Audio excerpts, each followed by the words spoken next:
Okay, let's talk about it. Death, life after death, at heaven. Kasi laging connected yung mga yan eh. Meron ding hell at purgatory, etc. Pero siguro next time na yung mga yun. Well, sa bandang dulo nitong video na to, bibigyan ko din kayo ng personal outlook ko about afterlife and death. Okay? So, let's go! So, unahin muna natin yung afterlife. Kasi kung walang pangalawang buhay, wala na ring sense yung mga heaven or mga hell or kung anumang destination na sinasabi nila. Okay, ang madalas na tanong na naririnig ko ay, naniniwala ka ba sa afterlife or pangalawang buhay? Medyo malabo yung tanong kasi when you say naniniwala, that's my personal thinking. And it may or it may not be true. Personal truth yun eh. So, balik kayo doon sa video ko na truth or katotohanan for a more detailed explanation. Kaya ang mas magandang tanong ay, may ebidensya ba sa life after death? Di ba? Or at least yung kaya nating patunayan or malaman about life after death habang nabubuhay pa tayo.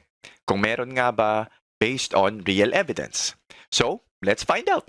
Pero bago yon, mabanggit ko lang, napaka-unique na topic ng anything na may kinalaman sa death or kamatayan. Morbid na topic siya at maraming tao would rather not talk or think about it. Pero lahat tayo will experience it kasi wala namang hindi namamatay. Lahat tayo aabutan nito at some point. Tayong mga tao, we have different experiences. May mayaman, may mahirap. Iba-iba tayo ng environment, educational background. Pero kahit nasan ka man, at some point mamamatay ka. Pagdating sa aspeto na to, pantay-pantay tayo. Depende na lang kung papaano or kung kailan. Yung iba, baby or bata na mamatay.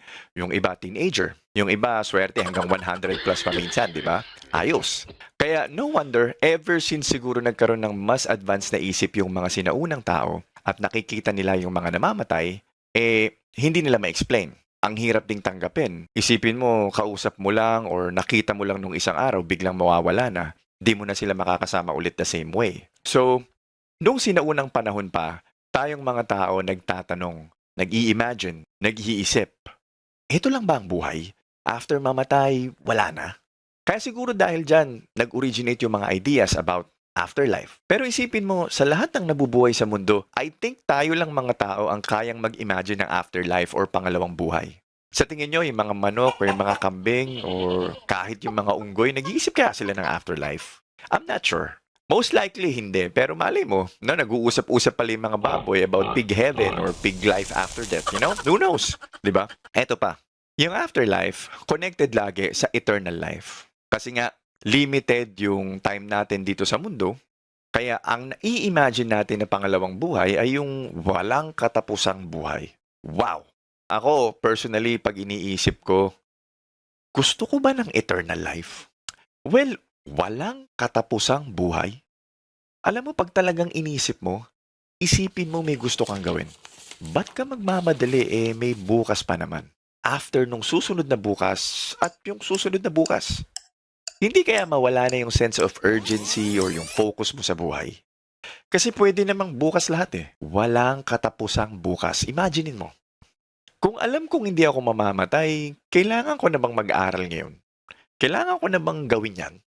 Kailangan ko na bang mag-exercise? Gets nyo?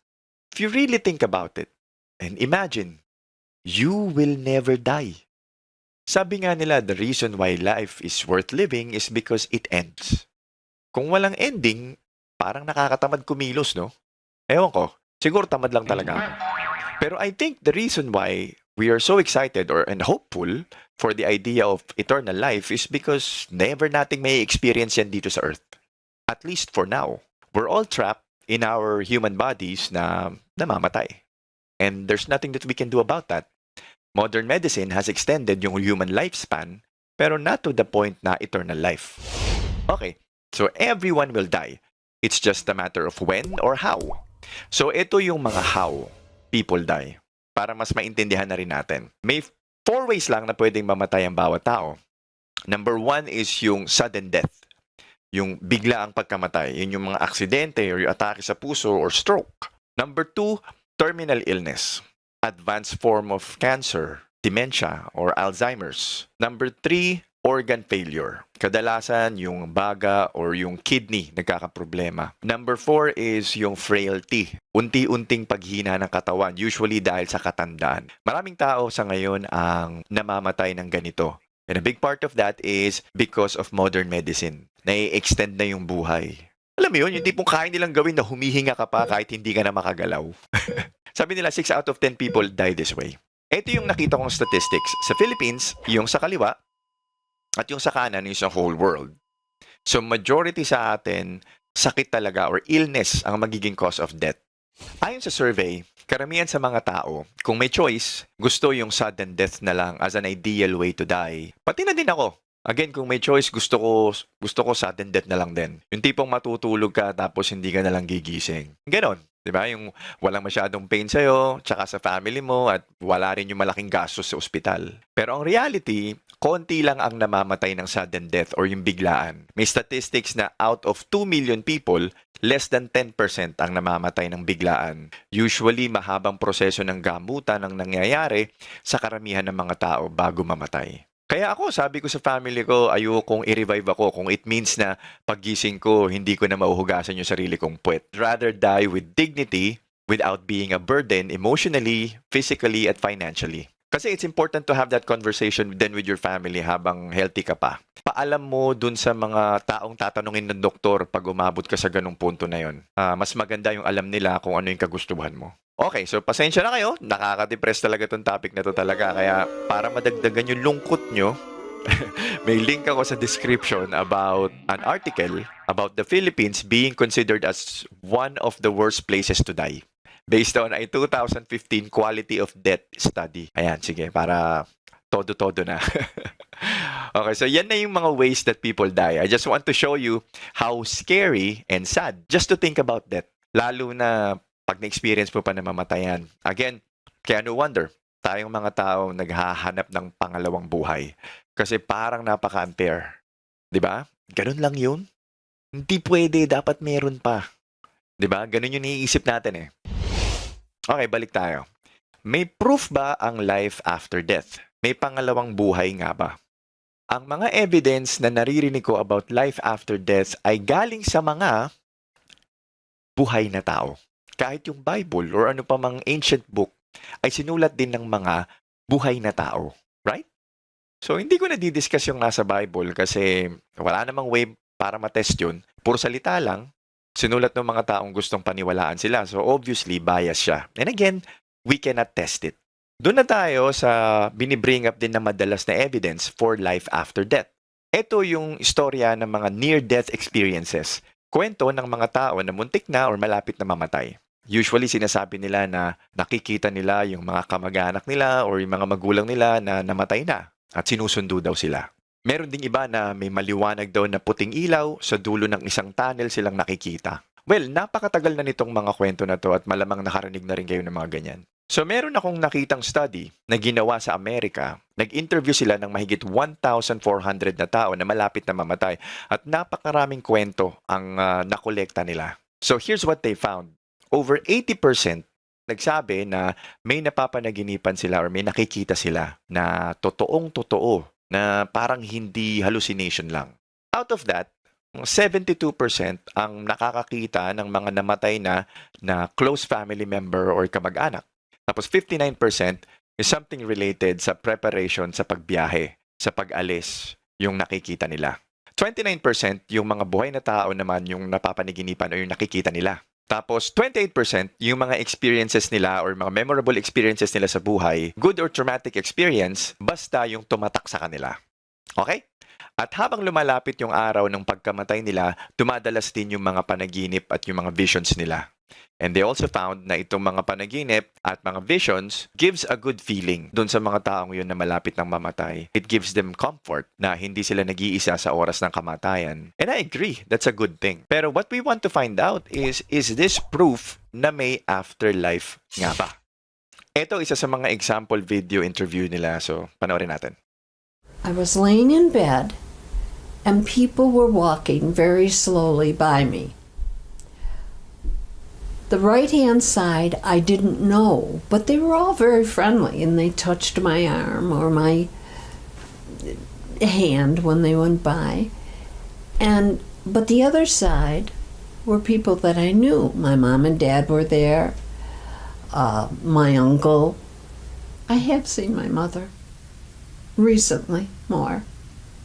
And how do you feel when you see her? Oh, wonderful. I can't say that my mother and I got along all those years, but we made up for it at the end. So kayo na ang umusga. Pero sa nakikita ko, mukhang maayos naman yung way ng pagsasalita ng tao.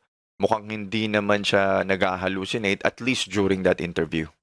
Okay, so ano ang explanation ng science or ng medicine sa mga near-death experiences na to? Well, hindi sigurado. Kasi marami pa talaga tayong hindi alam on how the human brain works in every situation. Iba-iba ang mga theories. Pero ang pinakamadalas gamitin ay, sabi, dahil nangyayari yung mga visions or yung mga experiences na to, usually sa isang stressful situation or may pain na involve or may sakit na malubha yung tao, may gamot din na iniinom sila usually or may binibigay sa kanila or nasa isang aksidente. So yung utak ng tao nasa confused state. Maraming iba-ibang chemicals ang nare-release ng brain sa ganyang situations na pwedeng maging cause ng mga nakikita ng mga taong yun. Example, di ba kapag may mataas na lagnat ka, minsan iba yung tingin mo sa paligid mo, di ba? Parang malaki yung mga objects.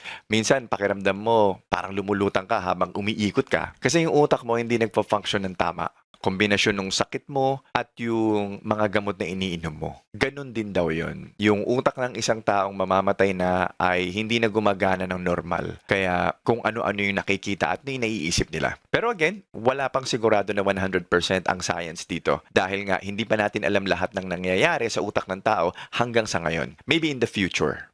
Pero ito ang problema, kapag hindi ma-explain ng science, yung ibang mga religious people, tuwang-tuwa. Kasi akala nila, tama na yung sinasabi nila kasi hindi masagot ng science. Hindi din naman kayang explain ng religion lahat about near-death experiences kasi iba-iba din yung mga experiences or yung mga visions ng bawat tao. Bukod sa relatives, yung ibang Christian na mamamatay na nakikita si Jesus. Yung Muslim si Allah. Pagbata naman yung involved, minsan mga classmates sila or yung teacher nila yung nakikita nila. Pero okay, sige. Gamitin natin yung study kanina. Pagpalagay na natin na totoo nga na susunduin tayo ng mga namatay na kamagulang or kamag-anak natin pag namatay tayo. Okay. Pero meron akong kilala na she was abused by her father when she was younger. Halimbawa, unang namatay yung tatay niya at nagsisi sa kasalanan. Does that mean that when she dies, yung father niya kasamang susundo sa kanya? That would be awkward. At paano kung ayaw niya? Kayo, kasundo niyo ba lahat ng kamag-anak niyo na namatay na? Okay lang ba sa inyo na sunduin nila kayo kung sakali? So marami pa ding tanong na hindi masasagot ng religion. So hindi dahil wala pa tayong scientific explanation, automatic na tama yung religious assumption. So pagdating sa near-death experiences, at this point, ang tamang sagot ay, we don't know for sure. Yung mga binanggit ko sa inyo kanina, yun yung mga alam natin so far, pero walang definitive explanation sa ngayon. Ganun talaga. Kung baga, in progress pa. Okay, so dun naman tayo sa ideas about heaven. Kasi lahat naman ng religion ay may isang form of heaven or reward kasi ito nga yung main product na binibenta nila, di ba? Yung idea na kapag sumunod ka ay jackpot ka, pupunta ka sa langit. Now, kada religion and culture ay may different idea about what is heaven. Usually, depending dun sa kung anong importante dun sa culture nila. At syempre, mga religious people, hindi rin sila magkasundo kung ano ba talaga yung tunay na heaven or reward. So ito, let's hear some examples. That in the paradise, there will be no sweat. Nobody has to work. There's no labor. Nobody has to pay for anything. Everybody has their own palace. Everybody will be served. Nobody will have to cook or get up and clean and wash and do dishes. Everybody will be served. Okay, so I'm assuming merong server si God, no? Merong server si God doon na hindi dating tao, di ba? Kasi parang hindi heaven kung ikaw yung server, di ba? Siguro may mga angel na server doon. Okay. Everything in life that you ever imagined, that you ever wanted, you will have it there, but on the highest level. Nice. Next. Doon sa kabilang buhay, wala nang asawa ron. Wala na ron na mga relasyong sexual. Kaya, ano ang mangyayari ron? Doon, parang magkakapatid na tayong lahat. Pati asawa mo, pati tatay mo, pati lahat ng makakasama mo ron, Ayos. magkakapatid tayong Skip lahat. na, no? Ayoko At na. ang panganay natin ang Panginoong Okay. Hesukristo. Okay, skip na. Hindu tradition, we don't have an eternal heaven and hell. So when we die, we don't suddenly Hindu go into reincarnation permanent to ng heaven Hindu. or permanent hell. There's no such thing in the Hindu tradition. When we die, we go into a dream-like state. A dream-like, not exactly dream, but dream-like state. Okay. Which can be hellish or heavenly, and we live in it. How long do we live in it? It depends on us. So depending on how fast you want to get out of it, you will be reborn. Okay. Sa langit, wala nang kamatayan. Meron kang buhay na walang hanggan. Hindi mo na mararanasan ang kamatayan sa langit. Nice. Sa langit, dun mo rin makikita yung mga kapatid mo, yung mga kamag-anak mo, o yung mga kakilala mo. Grand eyeball. Kay Hesukristo. At pagdating ng panahon, magkakaroon tayo ng napakalaking reunion sa langit. Sa langit, may nakahandang mansyon para sa'yo. Kung dito sa lupa, Mansyon ang ulit, ginto ay ano? tinitingala Parang kung mayaman ka na dito sa mundo, yung description nila ng heaven is parang yung mayaman na lifestyle dito sa mundo, no? Mga servers, may mga mansion.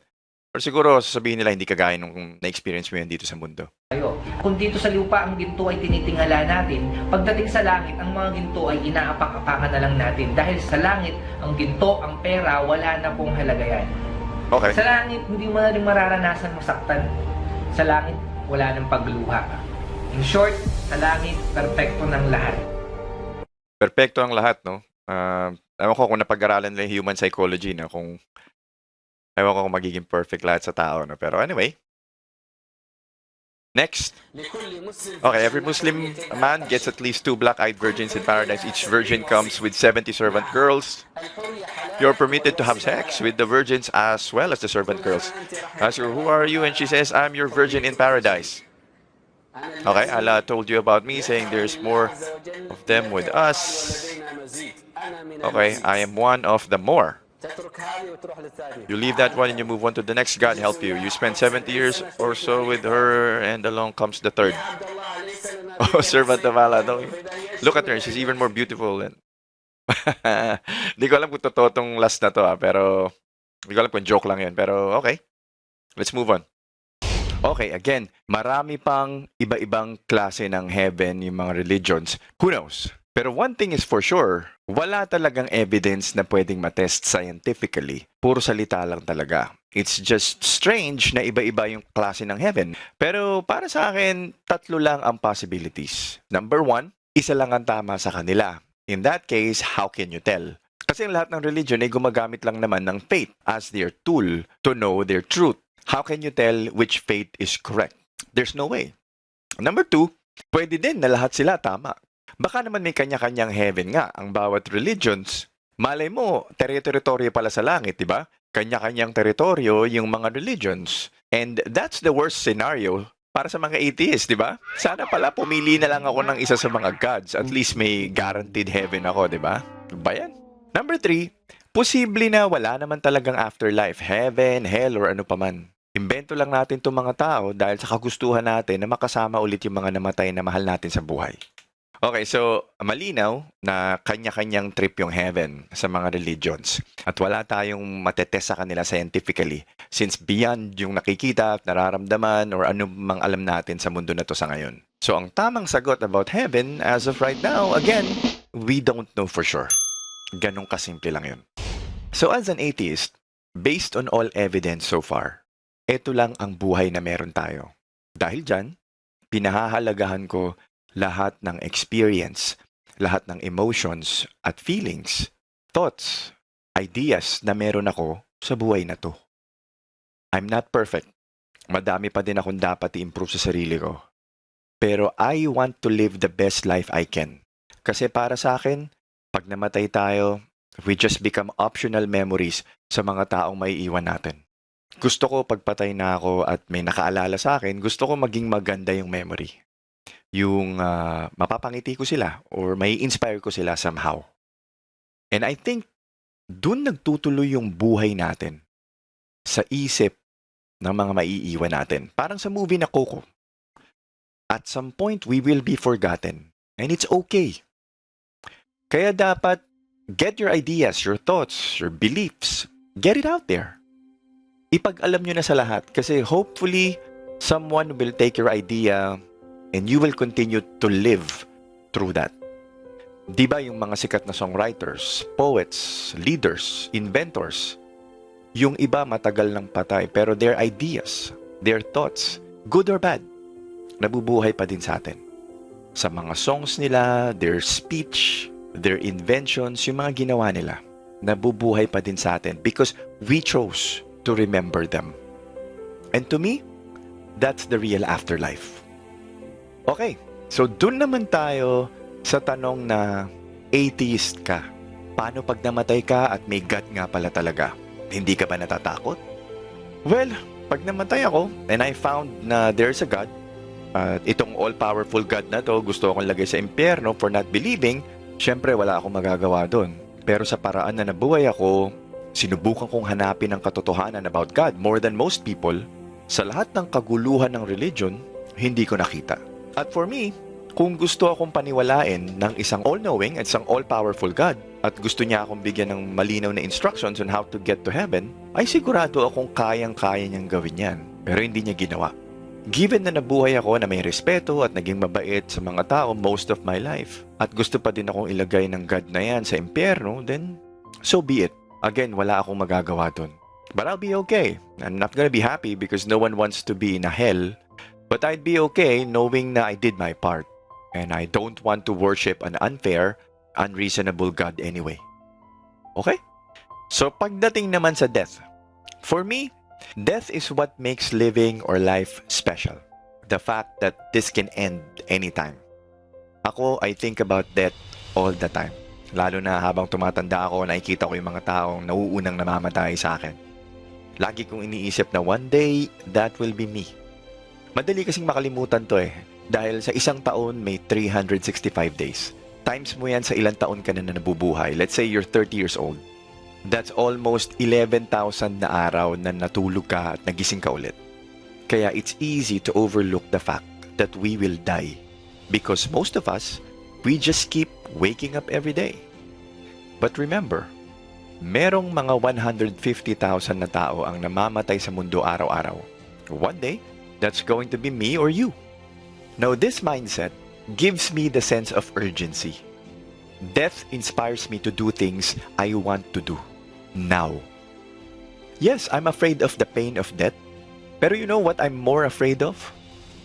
Regrets. Or dying with a lot of regrets. Yung may mga bagay ka na gusto kang gawin na hindi mo nagawa. Ito share ko sa inyo. Isang magandang self-reflection or self-improvement exercise. Gaya ng karamihan ng tao, marami akong gustong gawin sa buhay pero hindi ko sinusulat. Nasa isip ko lang lahat. Mas maganda pala kung isusulat mo or itype mo sa phone mo or somewhere na lagi mong makikita. Now, list the things that you want to do in life. Mga pangarap mo or kung ngayon ka palang mag-uumpisa yung mga pangarap mo noon na nagawa mo na, sulat mo or itype mo lang.